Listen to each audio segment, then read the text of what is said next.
Senhor presidente, senhoras e senhores senadores, amigos que nos acompanham aqui na tribuna de honra, imprensa, que nos acompanham pela TV Senado, pela Rádio Senado e pelas redes sociais. Senhor presidente, em 5 de maio de 1865, no estado de Mato Grosso, nascia um grande brasileiro, cujo legado memorável, construído com determinação e coragem, deixou seu nome registrado na história do Brasil. Esse brasileiro é o Marechal Cândido Mariano da Silva Rondon. Hoje comemoramos o sesquicentenário do seu nascimento e não poderia deixar de destacar uma iniciativa que me encheu de entusiasmo. O governador Pedro Taques anunciou a retomada das obras para a conclusão do memorial dedicado a Rondon, em Mimoso, pequeno distrito de Santo Antônio de Levegé, cidade onde nasceu o Marechal Rondon. A construção, iniciada em 2000, foi interrompida alguns anos mais tarde. Os estudos preliminares, que ficaram a cargo dos arquitetos José Afonso Bortura Porto Carreiro e Paulo César Molina Monteiro, a convite da Fundação Rondon, conceberam um edifício em formato circular, como uma oca indígena suspenso sobre palafitas na baía do rio Mimoso. O piso principal destinava-se a atividades comunitárias e o mezanino abrigaria uma biblioteca, exposições e administração do prédio. Seria também um centro de educação ambiental para a população da região. Os 3.488 metros que já estão de pé resistem bravamente ao sol, à chuva e ao abandono desde 2008, quando foi colocado o assoalho em ferro que não estava previsto no projeto original. Confio que, o mais brevemente possível, assistiremos à inauguração do Memorial Rondon, como justa forma de homenagear Cândido Mariano Rondon. Militar e sertanista de renome internacional, Rondon desbravou terras para a instalação de linhas de telégrafo e abriu os caminhos que contribuíram significativamente para a integração do território brasileiro. Participou, em companhia do então presidente dos Estados Unidos, Theodore Roosevelt, em 1903, de expedição pelas margens do rio Amazonas. Inspecionou as fronteiras do Brasil, do Oiapoque até a divisa da Argentina com o Uruguai na década de 1920. Um capítulo à parte na história do Marechal foi o papel que desempenhou na proteção e integração dos índios, numa época de frequentes e cruéis choques entre nativos e brancos que adentravam as regiões norte e centro-oeste, e que geravam acirrada polêmica dentro e fora do país. Era um tempo em que havia, inclusive, quem defendesse abertamente o extermínio dos indígenas que resistissem ao avanço da civilização. Rondon, que à frente da Comissão de Linhas Telegráficas Estratégicas de Mato Grosso ao Amazonas, 1907 a 1915, havia mantido contato com várias tribos nos dois estados, foi o primeiro presidente do Serviço de Proteção aos Índios, o SPI, fundado em 1910 e substituído em 1967 pela Fundação Nacional do Índio, FUNAI, que subsiste até hoje, até os dias de hoje. E quero aqui registrar a presença da senadora pelo meu estado, senadora Sério Slecharenko, que está aqui nos visitando. Vossa Excelência, eu faço em nome de todo o Senado, tenho certeza, uma grande senadora está nos visitando hoje aqui. Nos honra com a sua presença, essa grande mato-grossense. Um capítulo à parte na história de Marechal Rondon, como já disse, senhor presidente, foi a criação da FUNAI.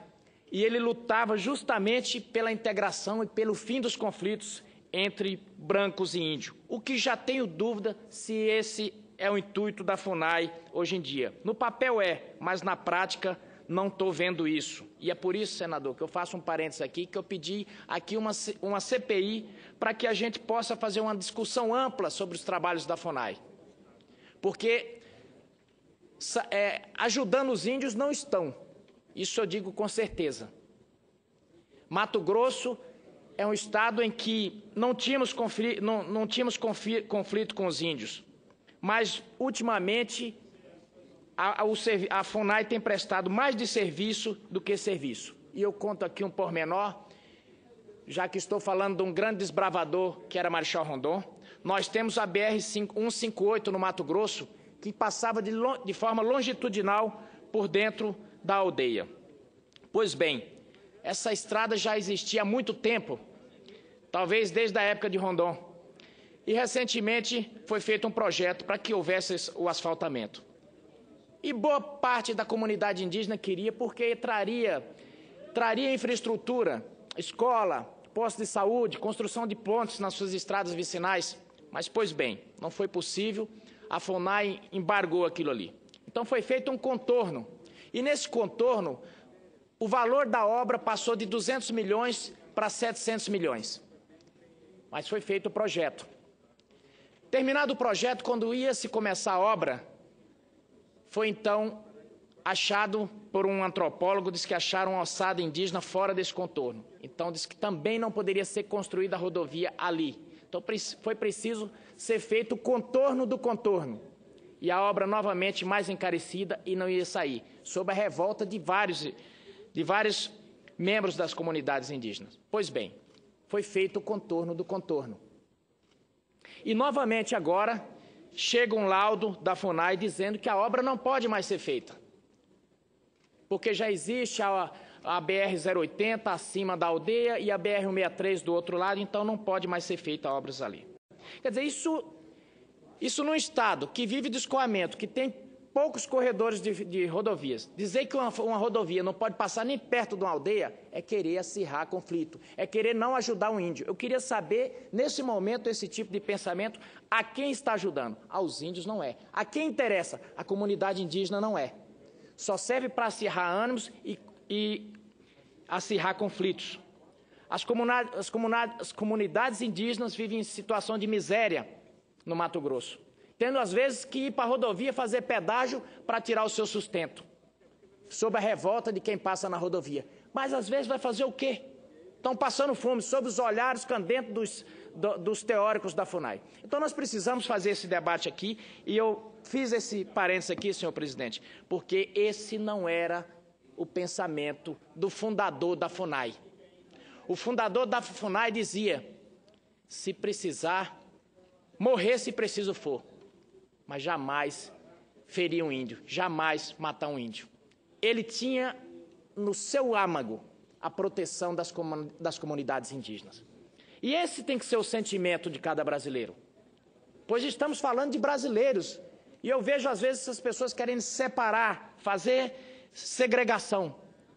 Eu trabalhei muito tempo próximo a comunidades indígenas e vi como é que aquele povo da comunidade Chavante, mas estão querendo mudar o legado que Marechal Rondon nos deixou. Eu faço esse pronunciamento com profundo respeito por esse grande brasileiro, por isso ele tratava as populações indígenas com profundo respeito. Quando ainda hoje se discrimina índio, já na década de 1920, lá em 1920, ele já tratava esses brasileiros de igual para igual.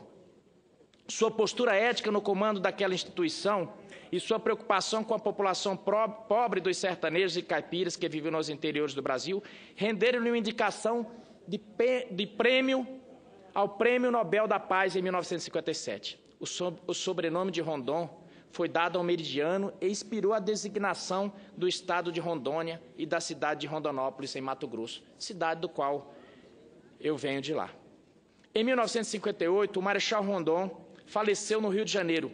Seu nome consta da lista dos membros da Sociedade de Geografia de Nova York, como o explorador que mais adentrou terras tropicais. Recebeu postumamente o título de patrono das comunicações brasileiras no ano de 2000.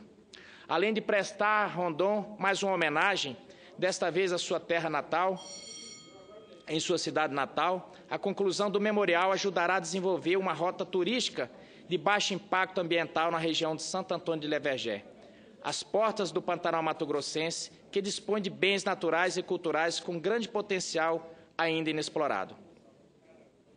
O incremento do turismo alternativo na região, com respeito aos princípios de sustentabilidade, trará benefício às comunidades receptoras e aos empreendedores turísticos. Atrairá recursos e fomentará o desenvolvimento social e econômico da Baixada Cuiabana. Os visitantes também sairão ganhando com maior disponibilidade de atrativos e serviços turísticos. Esse espaço, senhor presidente, esse espaço de conhecimento pensado para ser gerido e utilizado pela comunidade de Santo Antônio e Mimoso, com a participação das associações e entidades que já trabalham para a preservação da cultura e da memória de Cândido Rondon, abrigará ainda um laboratório de campo para uso das universidades e faculdades do Estado e um centro de atendimento do turista, além do acervo de objetos de uso pessoal, ferramentas e outros pertences do patrono das comunicações.